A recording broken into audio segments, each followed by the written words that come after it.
Vivemos um momento de queda de juros aqui no Brasil e devemos ver os juros caindo em outros países ao longo desse ano. Bom, o momento é propício para entrar na renda variável, caso você já não esteja nela, né? Ou aumentar aí posições dentro de alguns produtos, de algumas ofertas que possa vir a ter aí no mercado. Bom, para falar desse momento e da importância de estar sempre alocado em renda variável, hoje tenho aqui na minha companhia Bruno Bonini e Marcelo Gerbassi da Safra Asset, especialistas de lá. Tudo bem, gente? Tudo ótimo, Thiago. Tudo bem, tudo tranquilo. Beleza, prazer ter vocês aqui para a gente falar um pouquinho mais sobre esse cenário e trazer algumas opções também de investimento aqui para quem nos acompanha, tanto para cliente quanto para quem ainda não é cliente Safra, mas está aí observando o banco de perto. Bom, queria começar a nossa conversa aqui justamente reforçando um pouquinho da nossa visão sobre esse cenário agora, de ele ser propício, né, para o investidor estar alocado dentro da renda variável. Para quem está chegando agora, conhecendo nossas produções. Então, eu queria que vocês trouxessem um pouquinho dessa visão do banco hoje. Legal, Thiago. Acho que começando, você citou um ponto que é bem importante. Hoje, o nosso cenário econômico está muito baseado nessa redução de juros. Então, só relembrando todo mundo, no pós-pandemia, a gente teve aí um aumento de inflação no mundo inteiro. Todos os governos, tanto aqui no Brasil, Estados Unidos e Europa, tiveram que subir juros em níveis bem fortes, em alguns lugares mais desenvolvidos, como não se via há 30 anos. Então, a gente teve um ciclo que foi um ciclo de alta de juros no mundo inteiro. Agora, como você mencionou, a gente está na reversão desse ciclo. Então, aqui no Brasil, a gente já começou a cortar os juros, já começou esse movimento, mas ele vai continuar nos próximos meses, e em outras economias, Estados Unidos e Europa, a gente deve começar a ver esse corte agora, final do primeiro semestre, início do segundo semestre. Então, acho que a primeira coisa que você falou que é muito importante hoje o nosso cenário econômico está muito baseado nessa questão do corte de juros. Acho que a segunda coisa que eu acho que é importante de falar quando a gente fala de renda variável, então a gente vai falar um pouquinho mais em detalhe, mas a renda variável tende a performar bem nesses momentos de queda de juros. Por quê? Quando a gente teve o aumento de juros, a gente viu o investidor migrando para a renda fixa. Então, a gente teve um movimento muito forte de migração dos investimentos para a renda fixa. E agora, quando a gente começa a ver esses juros caindo, fica uma perspectiva muito grande de que parte desse recurso volte para investimentos de mais risco, entre eles a Bolsa. Então, o cenário de corte de juros já é um cenário propício para a Bolsa. O segundo ponto, que eu acho que a gente não falou, mas que é muito importante, é a questão da diversificação. Independente do ciclo, do momento que a gente está, a gente sempre defende uma carteira bem diversificada. E, claro, de acordo com o perfil de cada um, é importante que tenha um pouco de bolsa nessa carteira. Então, acho que a gente está... são duas coisas que a gente tem falado muito, a questão do corte de juros, que vai ser benéfico para a Bolsa, e daí acho que o Marcelo pode explicar um pouquinho melhor, e a questão da diversificação, que a gente acha que é super importante o cliente ter uma carteira diversificada, e numa carteira diversificada é importante ter um pouco de Bolsa. Perfeito. Então, já que a gente está falando de Bolsa justamente, né, aqui no Safra a gente prevê o Ibovespa a 155 mil pontos, ao final desse ano. Então, você comentou já um pouquinho sobre a importância da queda de juros, né? Esse ciclo de queda, ajudar nesse caminho, a pavimentar esse caminho. Além disso, né, o caminho está bem pavimentado em outras frentes dentro da nossa economia aqui. O caminho está pavimentado para esses 155 mil pontos hoje, na visão de vocês? Então, complementando o que o Bonini acabou de falar, a gente está no meio desse processo de queda da taxa de juros, e esse primeiro efeito que a gente vê do corte dos juros, a gente já está observando na economia, né? Os dados das empresas de resultado já do final do ano passado, do quarto tri do ano passado, foram bem superiores do quarto tri de 2022, principalmente das empresas mais expostas ao mercado doméstico. Tá? Isso mostra já o primeiro efeito que esses cortes têm feito na economia. Tá? Então, a gente observa a melhora das margens e aumento, principalmente, dos lucros das empresas voltadas ao mercado interno. Um outro dado importante que a gente também observa no início desse ano é o emprego, aumento da massa salarial, e a gente teve no início dessa semana, então, a divulgação do dado de consumo de energia nos primeiros meses do ano, que foi muito forte. Também isso é bem correlacionado com a atividade econômica. Então, a gente tem aí, dentro desse cenário, o corte de juros e a economia já respondendo de forma positiva a esse corte. Então, isso favorece muito investimento em ações.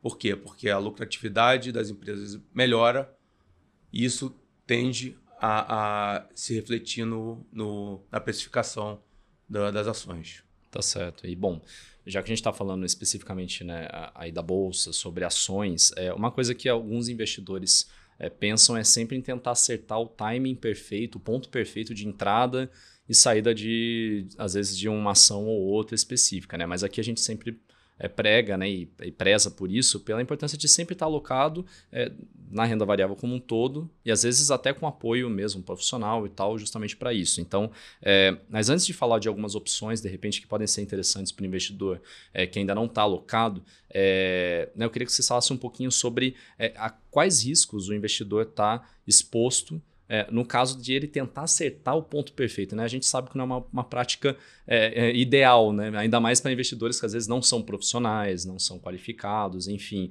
A que riscos né, esse investidor está exposto nesse caso?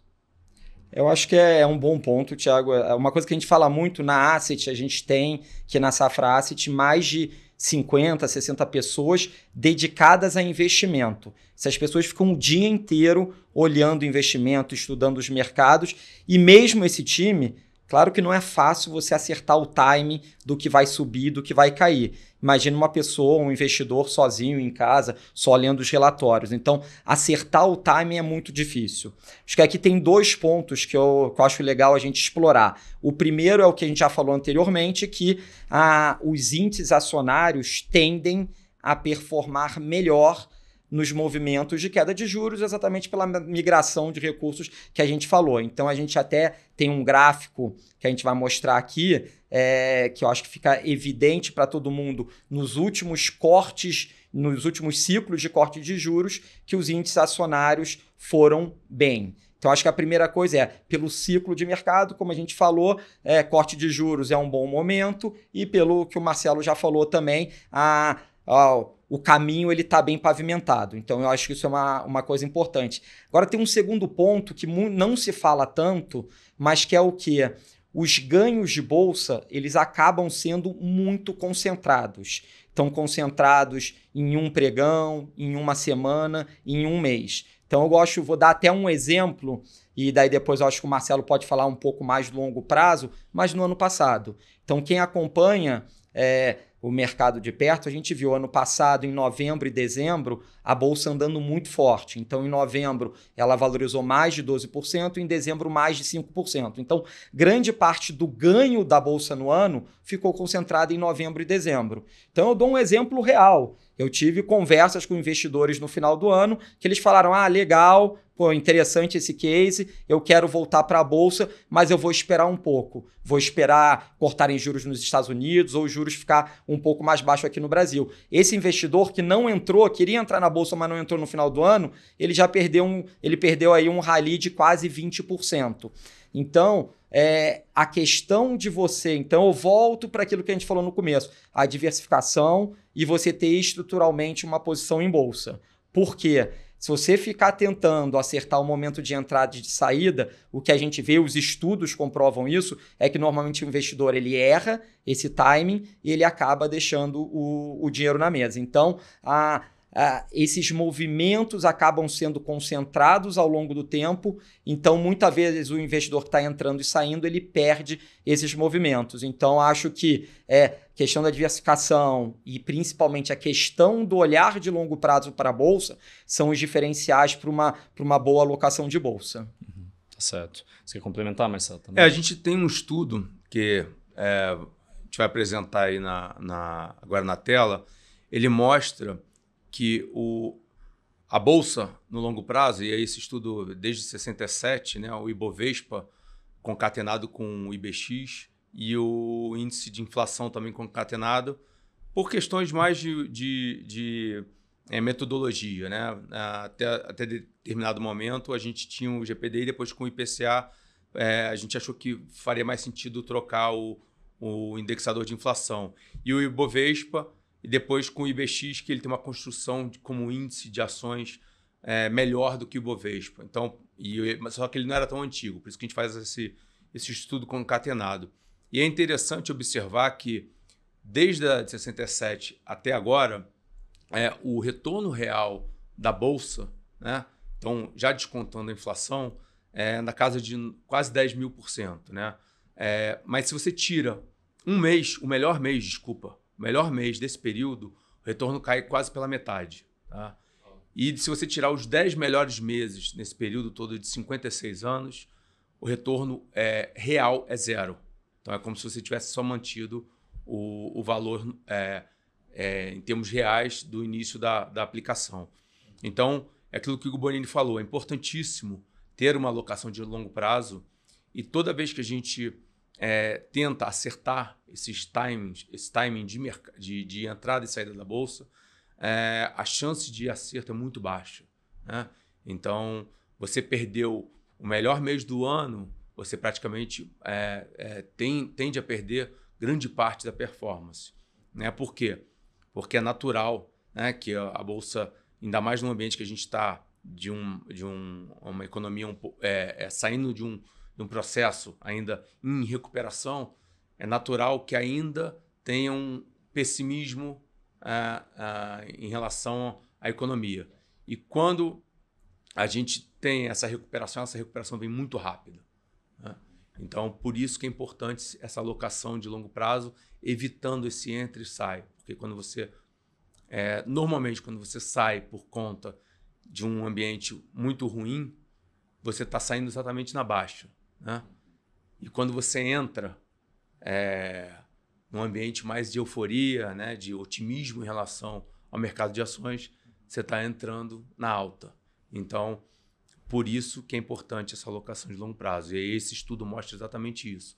À medida que a gente vai tirando os melhores meses de um prazo longo, o retorno real ele vai caindo.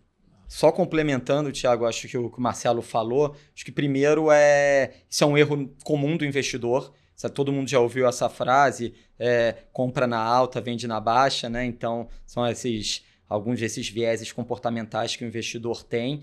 Mas eu acho assim, se fala muito disso, é difícil mensurar. Mas quando a gente olha uma janela de quase 60 anos, a gente está falando de mais de 600 meses, 650 meses. E daí você falar que num universo de 650 meses, que 10 meses acabam explicando praticamente todo o retorno do período, é muito forte. Então, assim, fica muito evidente que o investidor que fica entrando e saindo, ele vai deixar um resultado na mesa, porque ele não vai acertar o time e vai acabar deixando esse resultado. Então, acho que a gente gosta bastante de mostrar essa tabela aqui, porque eu acho que fica muito evidente o quão concentrado é o resultado e a importância do investidor ter essa visão de longo prazo para renda variável. Tá certo. Bom, já que a gente está falando para ter essa visão de longo prazo, aí eu deixo realmente o espaço aqui para vocês. Né? Dentro da oferta de produtos que a gente tem hoje no banco, né? Para quem quer aproveitar essa oportunidade que está surgindo agora, né? Às vezes não está alocado em renda variável, tem um receio justamente disso, né? De, putz, vou perder, vou deixar dinheiro na mesa, não sei operar, não tenho um apoio profissional. Ou mesmo para quem quer aproveitar para aumentar a sua exposição, às vezes investir um pouco mais. Queria que vocês trouxessem as opções que a gente tem hoje dentro do banco aqui para oferecer para o nosso cliente. Legal, acho que a gente tem aqui na oferta do Safra uma oferta bem completa de fundos de renda variável. Então, a gente tem fundos long bias que acabam protegendo ali o cliente também em momentos de queda. É interessante também para quem está querendo começar na Bolsa agora ou voltar para a Bolsa. A gente tem os fundos Ibovespa ativo, que estão com uma performance bem interessante. Mas hoje, e até um pouco por esse nosso papo em cima de ciclo de juros e de médio e longo prazo de investimento, a gente tem falado bastante, a gente acredita bastante no fundo Small Cap. Então, que produto é esse? O fundo Small Cap ele é um fundo de ações que vai focar em ações de empresas menores, de pequeno e médio porte. Então, claro, aquelas grandes empresas mais conhecidas não vão entrar e a gente vai focar em empresas de pequeno e médio porte. Por quê? Essas empresas, elas acabam sofrendo mais em ciclos de alta de juros, tanto pela necessidade de financiamento, claro, ela tem uma necessidade de financiamento e um custo de financiamento mais alto do que as grandes empresas, então elas sofrem mais com juros altos.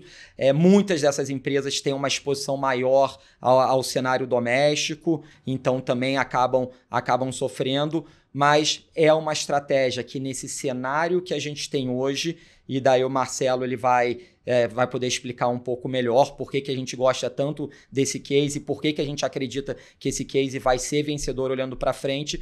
Mas, de novo, são empresas que, por essa característica delas, a gente acha que nesse cenário, nesse ciclo atual, elas são uma oportunidade muito interessante para o investidor. Tá certo. Nessa linha, é importante lembrar que quando a gente fala de small cap, né, no Brasil, são empresas com pequena e média capitalização, mas são empresas que são bem líquidas ainda em bolsa, né? A gente não está falando nada de microcap, mas que são mais expostas ao mercado doméstico, né?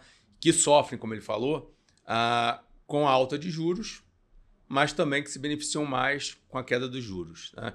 Então a gente tem aí essa tabela que mostra o desempenho do small cap contra o Ibovespa nos últimos 5 ciclos de cortes de juros. Então, é possível observar que em todos esses 5 ciclos, o small cap andou mais que o Ibovespa, né? Então, é exatamente esse efeito que a gente espera agora. E tem tudo a ver com essa exposição mais positiva aos juros caindo, né? Então, a economia gira mais, a atividade econômica melhora, e isso beneficia mais essas empresas expostas ao mercado doméstico, né? Então, por isso que a gente acredita bastante que a gente está dentro de uma janela de oportunidade para o investimento nesse tipo de produto, né? E a gente tem um produto bastante competitivo aqui, né? Uma performance entre os melhores fundos de mercado, né? Então, acho que faz todo sentido o investidor agora buscar esse tipo de fundo. Dado que a gente falou aqui, né, sobre as ofertas de produtos e tal, para quem é cliente já Safra, é só consultar o gerente, banker, ir atrás, e para quem não é também, o que fazer para poder ter acesso, por exemplo, ao fundo Small Caps? Para quem é cliente, pode procurar o gerente, ou o produto já está disponível em todos os principais canais do banco. E, claro, para quem não é cliente, procurar uma agência, um gerente do banco para abrir a conta e poder acessar esse e outros produtos que a gente tem na nossa oferta. Perfeito. Bom, e para finalizar, né, pessoal, antes de dar aqui um tchau para vocês, alguma recomendação, além do que a gente já falou aqui, que vocês gostariam de trazer para o investidor, principalmente para aquele que está querendo entrar na renda variável, né? Às vezes ele é mais conservador, né? Ainda está na linha do ultraconservador ou conservador. Alguma dica nesse caso? Eu acho que a dica principal é diversificação, né? Ter uma parcela assim exposta ao investimento em ações no Brasil. Historicamente, a gente sabe que a gente tem boas empresas aqui, um índice bastante diversificado também, que a gente não tem aí um setor que seja uma relevância muito grande. Então, a gente tem commodities, bancos, consumo, setor elétrico. Então, a gente tem várias opções de investimento. Então, o mercado de ações brasileiro ele proporciona essas oportunidades, né? Então, eu acho que a dica é essa. É uma alocação de longo prazo. Quando a gente pensar em comprar ações, pensar em ser sócio dessas empresas, né? Pensar que a gente aqui na gestão está buscando sempre esse potencial de valorização dado o nível adequado de risco, também, né? Diversificando dentro das carteiras, dentro dos fundos. Então, acho que é isso. Pensar com a cabeça de longo prazo. Tá certo. E eu acho que só complementando, claro, de acordo com o perfil de cada um, e daí você pode também conversar com o seu gerente, com o seu especialista, dentro do seu perfil, qual que é o percentual indicado para essa alocação, e daí você pode ir fazendo aos poucos, não tem um certo ou errado. Na verdade, na nossa visão, como o Marcelo falou, como a gente já falou nesse bate-papo hoje, é muito importante a diversificação, muito importante olhar o longo prazo e fazer essa alocação de acordo com o seu perfil. Bom, Bonini, Gerbassi, obrigado, viu, pela participação aqui no Visão Especialista. Sintam-se sempre à vontade para voltar. Obrigado. Viu? Obrigado. Bom, agradeço sempre a você que sempre está conosco aqui nos canais oficiais do Banco Safra, acompanhando essas produções. E caso você esteja chegando agora, esteja conhecendo principalmente o Visão Especialista, que é o videocast oficial aqui do Banco Safra, aperta o sininho aqui no nosso canal no YouTube para poder se inscrever e não perder mais nenhuma das nossas produções aqui. Lembrando que a gente está também no LinkedIn e no Instagram, então é só nos seguir lá para não perder mais nada, tá certo? Então, um abraço, bons negócios e até o próximo episódio.